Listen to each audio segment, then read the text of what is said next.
Okay, hello everyone. Welcome back to my channel, or welcome if you're new. On this lovely summer evening, I thought that it would be fun to talk to you about the books that I read in July. And as you can see, my wildflowers that I planted actually came up and are quite pretty. I didn't really know what was flowers and what was weeds because wildflowers kind of look like weeds, not gonna lie. But yeah, I made a few videos about like this garden area and what I want to do with it and what I've done with it so far. So I'll link those below so you can check those out.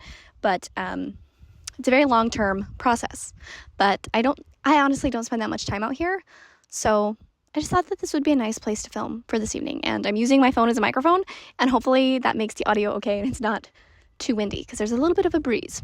Anyway, I only read 4 books in the month of July, which is not that bad. I know it's common to see YouTubers talk about, reading 20 or 30 books in a month. And for some people that is completely realistic and totally possible. And for others, it's not. So, usually I feel like I average around, I would say 6 to 10 books in a month. So 4 is a little bit low for me, but we also had a lot going on. In the beginning of the month of July, I went to Vegas with my husband because he was competing in the USPA tested powerlifting nationals, which he won, which was so much fun. And it was just amazing to be able to support my husband in that way. So I read a little bit on that trip and, on the plane and whatnot, but not a lot, mostly because I was spending time with him and, watching him compete and everything. And then we just got back a couple days ago from visiting my family in Idaho, and that was a 11-hour road trip with 2 toddlers. So I didn't get a lot of reading done. I actually did get some reading done, and that will be in a reading vlog coming soon.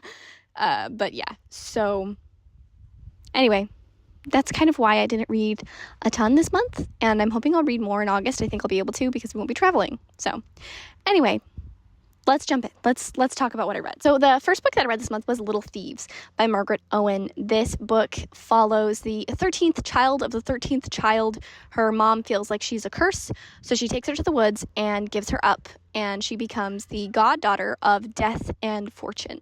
And when she reaches, I think, the age of 13, they decide that she can no longer live in the realm of the gods, and they send her to be a scullery maid in a palace. She gets up to a ton of mischief, and it goes from there. I really liked this story. I mostly really loved kind of the folkloric elements of this book. I think that the world building with the gods and how people treat them and worship them, I think, was really interesting and reminded me of a lot of folklore surrounding, there's lots of little creatures, fairies and imps and things like that. And I always really love when books include that. I'm a big sucker for folklore. Just in general, I find that topic really interesting. Obviously, like, the term folklore is a very wide-spreading topic, right? Because every culture has folklore, and every area, honestly, on the planet Earth has folklore. So there's just so many interesting and cool stories to discover with that. So that's why it's one of my interests for sure. So I really enjoyed the folkloric elements of this book. And there's a small romance. If you've been here, but if you're new, I don't like romance. I don't know why I'm such a Scrooge when it comes to romance in books, because I love a good rom-com, but I really don't like romance in books. I don't know why. It's just kind of, one of those things about me. I don't know. So I'm always a little bit hesitant when it comes to romance. I don't read the romance genre, but I think that the romance in this book was really well done. There's no spice, which is also something that I don't enjoy personally. And their banter was really fun, and I ended up really loving them as a couple. I thought that their dynamic was really cute. I did DNF the second book. So let me talk to you about that for just a second. The reason I DNF the second book is because the second book did start having more of that sexual content, which is something that I'm not into, and I'm not afraid to DNF a book if it has something in it that I don't like, because life is too short for me to spend time reading books that I am not going to enjoy or that I feel like morally don't work for me. So yeah. But I honestly think that you can read Little Thieves as a standalone. Like, you can continue in the series if you really enjoy that, and if spice isn't something that bothers you, then, like, go for it. But, yeah. That one just wasn't for me for that reason. But the first book I really, really enjoyed. I gave it, what did I give it? I think a 4-star? 4.5? I think I gave it a 4.5 because it didn't quite have that 5-star feeling, you know what I mean? But I really, really enjoyed my time with it, and I definitely recommend it. So the next book that I read was unfortunately much more of a letdown, and that was Mickey 7 by... Who's it by? Let me look. Okay, Mickey 7 by Edward Ashton. Unfortunately, this one was a bit of a letdown for me, and I ended up giving it a 3.5 star. But honestly, the more I think about it, I feel like maybe the rating is a little bit lower than that. Maybe it's closer to a 3 or even a 2.75, to be honest, but I guess I'll be generous. So let me tell you. So this book is a sci-fi, and basically it's, when it comes to science and testing things, there comes a point when you can do all the testing in the world on animals, but you really do need to know how humans are going to respond. So Mickey's job is to be an expendable, which essentially means that he will do the missions that can kill humans, and if he is killed, they will just download his conscious into a new body that they've generated. So this is the 7th version of himself. There's a movie that just came out or is coming out called Mickey 17, which is based on this book and stars Robert Pattinson. I'm not going to be watching it because it's rated R, and also because I didn't really enjoy this book that much, so why would I watch the movie? Anyway, so you're following him on this base camp on a planet. It's icy, it's cold, and there may or may not be alien contact. Okay, let's talk about what I liked about this book. I think that the sci-fi elements and the idea of an expendable is really interesting, and I really enjoyed the kind of alien storyline and alien contact. That's something that I always really enjoy. I like sci-fi. I'm a big sci-fi person, and I grew up watching Star Trek, my favorite Star Trek Next Generation, in case you were wondering. And so just any kind of story that reminds me of that, I enjoy. And there were elements of that kind of discovery and building relationships and science that I really enjoyed. But what I didn't like about this book is there was a lot of really unnecessary sexual content.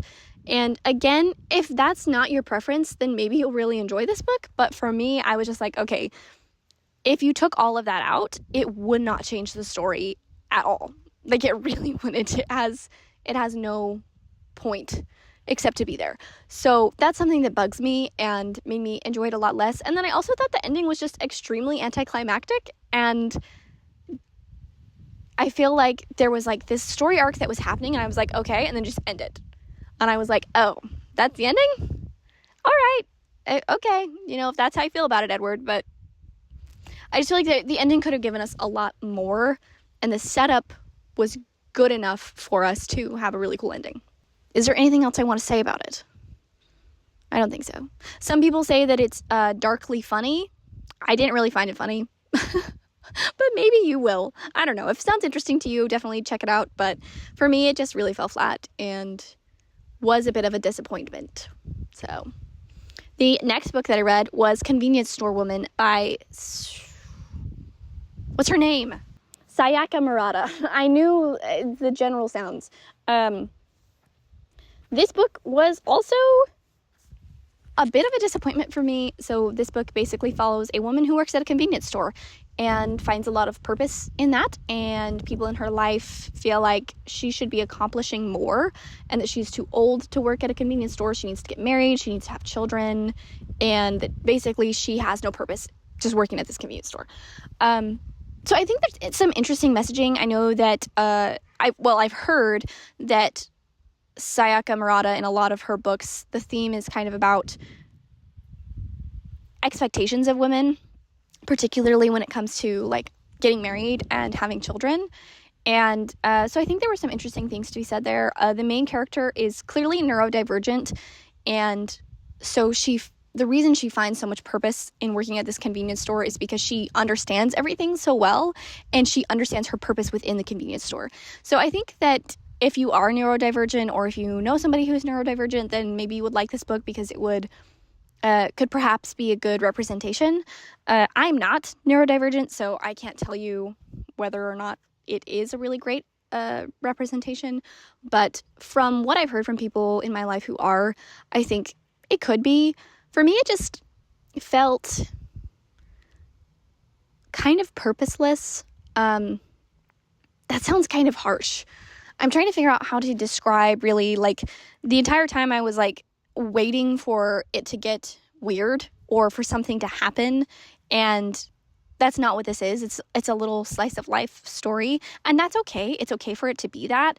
I think that my expectations of it were just that it got weird, because I feel like when I've heard people talk about it, there's like almost a sinister edge to it, and I feel like there was a few times in the book where it was almost leaning towards like maybe there is something sinister with the convenience store, but then there never was. And so for me, I was like, I just kept waiting for like the ball to drop on something weird or something sinister or, you know, just something. And it really is just like a convenience store. So yeah, that was my experience with Convenience Store Women. I ended up giving it 3 stars, which isn't a bad rating. I know some people feel like 3 stars is a bad rating, but to me, 3 stars is like, it was all right. It didn't really do a lot for me, but it wasn't bad. So yeah, I don't know. So that's Convenience Store Woman. The last book that I read in the month of July was Cloud Cuckoo Land by Anthony Doerr. I loved this book. This book was a 5-star for me. I really, really enjoyed my reading experience. I vlogged the whole thing. That vlog will be coming out soon, so I don't want to spoil it too much and tell you too many thoughts, but I will give you the premise, and then you can watch my vlog to see all my in-depth thoughts on everything, because I do have a lot of thoughts and feelings. Does this help? The wind just picked up. So yes, Cloud Cuckoo Land follows a few points of view. There is a young orphan in Constantinople in the 15th century. There is a man who lives in a small town in Idaho who served in the Korean War. And there is a girl on an interstellar spaceship who is reading about some of the other characters in the past. I think this book is one of those books that just so beautifully weaves together multiple storylines, timelines, points of view. The books that I would compare it to that I absolutely love is How High We Go in the Dark by Sequoia Nagamatsu, and why can't I think of its name? It's one of my favorite books. Station 11 by Emily St. John Mandel. I love both of those books, and I think they both also do this beautiful job of weaving a story through multiple people and focusing on a subject through, you know, multiple people and multiple times experiencing different things, but the same thing. I think this book is one of those books that does this so beautifully. I don't know what, like, subgenre that is, but I absolutely love it every single time. So if you have any recommendations for more books like Station 11, How High We Go in the Dark, and Cloud Cuckoo Land, please let me know. I love these books. So yeah, that was a 5-star knock it out of the park book for me. Again, stay tuned for that reading vlog. I will tell you all of my in-depth thoughts on everything there. But yeah, those were the 4 books that I read in the month of July, and I'm really excited for my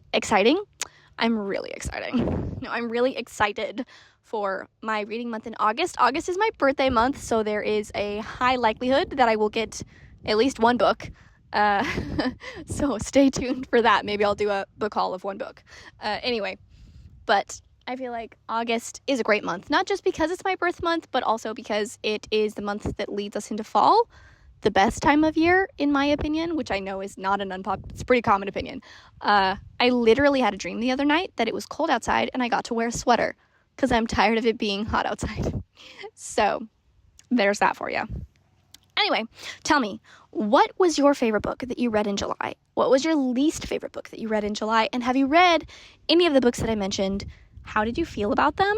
Please let me know, even if you disagree with me. I would love to hear your thoughts. And I'll see you in my next video. Bye!